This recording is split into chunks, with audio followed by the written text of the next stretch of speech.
So I'm just hearing a lot more sustain on the snare drum, which is what the track needed. It needed just that little bit of sustain just to glue everything together. And then other than that, there was quite a few bits of automation that I've been doing. I'll go through that after we've gone through the main bus processing. Now it looks like there's quite a lot going on, but it's very small amounts within various plugins. I'm going to start from the top down. So we're starting with an Ssl G-Series compressor. I've always mixed into one of these at the first stage, whether it be in the analog world or in the digital world. This plugin is capturing any peaks that we've missed, so anything from the kick and snare that we've missed, it's just holding it together, and it's also just gluing the track together. Only very gentle, the attack is at 10, releases at auto, 4:1. I'll play the track so you can see how much it's doing, but it's very, very little.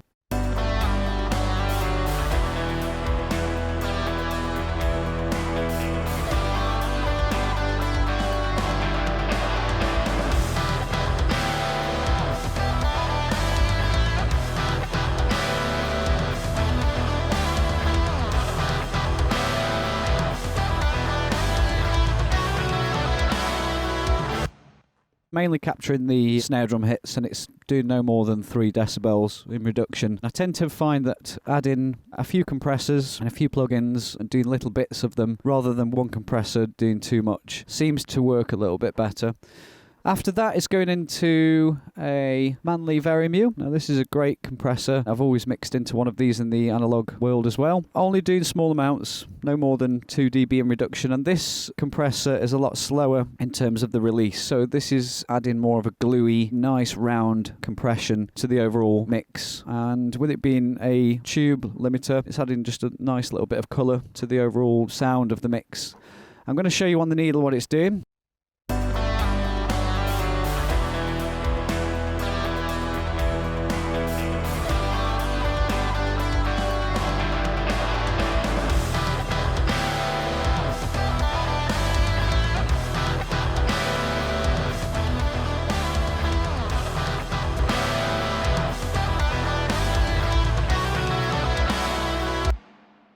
So hopefully you could hear when I bypassed it, you can hear the glue that it's adding to the overall mix. Very, very small amounts, but with the SSL and the Manley together, it usually seems to be a great combination. And then we're going into the Manley Massive Passive Equalization. And as you can see, there's a boost at 68 Hertz, a boost at 1K, a boost at 3K, and a boost at 8K. So just a gentle 1-2 dB of gentle equalization, just bringing the mix to life, just adding a little bit of sparkle and a little bit of weight and just a nice shape to the mids. I'll play to you what that's doing and we can flick it on and off.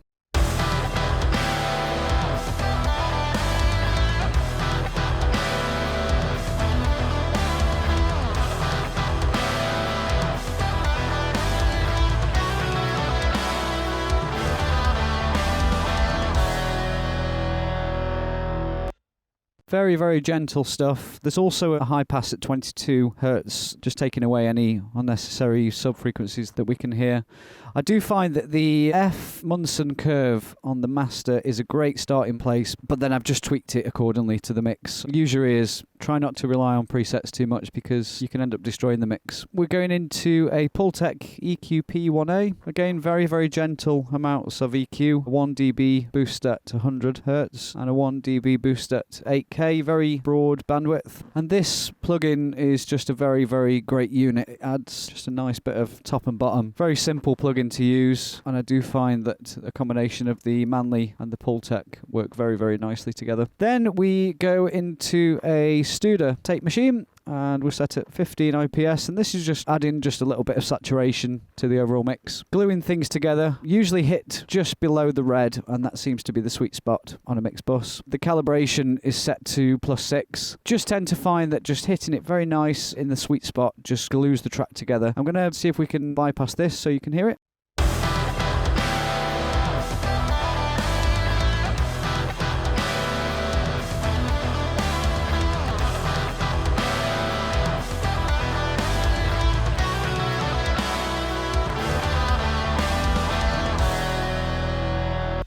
So with the plugin engaged, it's taming a lot of the nasty high frequencies and it's rounding off the bottom end nicely to my ears, which is exactly what I'm expecting it to do, just to add a little bit of colour to the track and just to saturate it with some tape.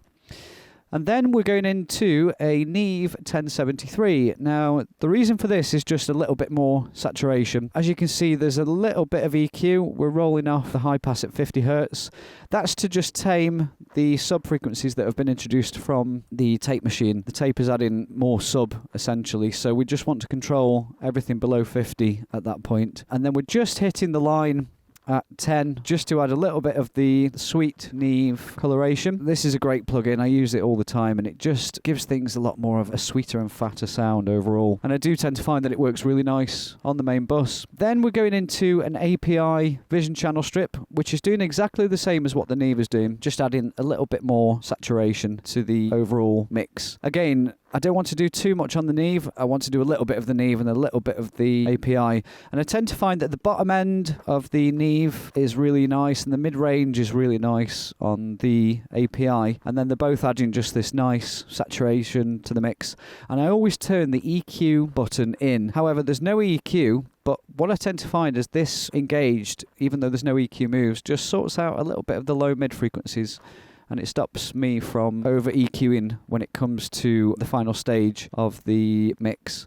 I just tend to find it cleans up and just gets rid of a little bit of the mud naturally with it engaged, so I always keep that engaged. And then we are moving into the EQ. As you can see, there's a few moves. We're at 6 dB on FabFilter, so it's only very small moves, 1 dB, 2 dB, maximum of 2.7 dB, so only very, very short reductions in the EQ. And this is just overall gentle, kind of a mastering approach. I like to hear a mix close to the mastered sound. I always mix into a limiter as well, which we'll get to in a second, but I like to hear the overall shape of the song almost at the finish line. So I tend to print two versions when it comes to sending off for mastering. One with this EQ and one without, and the same with the limiter as well. So one with EQ and one without EQ. But I will keep all of the main bus processing up to the API and then the optional one with and without the EQ for the mastering engineer. I've had some good compliments in the past that the EQ moves seem to be right, but it's just a nice way to allow the engineer, whoever's mastering it, to have a little bit more flexibility. And then we have a VU meter, and I use the Waves VU meter for this, and I just want to make sure that we're hitting 0, just to make sure all the levels are correct. And then finally we're going into a Waves Ultra Maximizer limiter, just catching any peaks that the compressors are not catching. And again, this adds more of a mastered sound. I sometimes find that if I don't mix into a limiter, as soon as I put a limiter on after I've done the mix changes. So I like to mix into the limiter just so I know that we're not over compressing when we hit the limiter. These things can destroy a mix very, very easily. So it's only doing a maximum of 3 on the attenuation. So very, very, very small amount, but it just adds a little bit more glue to the track. And that's the mix bus. That's everything set. I'm going to play the track with all the EQ moves that we've done with the individual elements to the mix, but I'm just going to turn the main bus processing on and off on the chorus section just so you can have a listen, just to see what that's doing.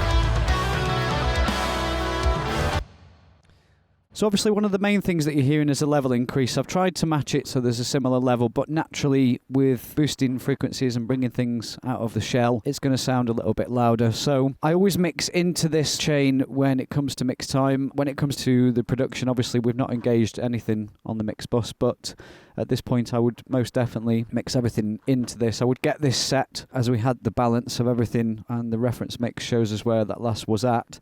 I would get this set, hit the compressors at the place where I want them to hit, get it to sound the way I want it to sound, and then I would go through and fine-tune any individual elements, as you can see with all of the instruments.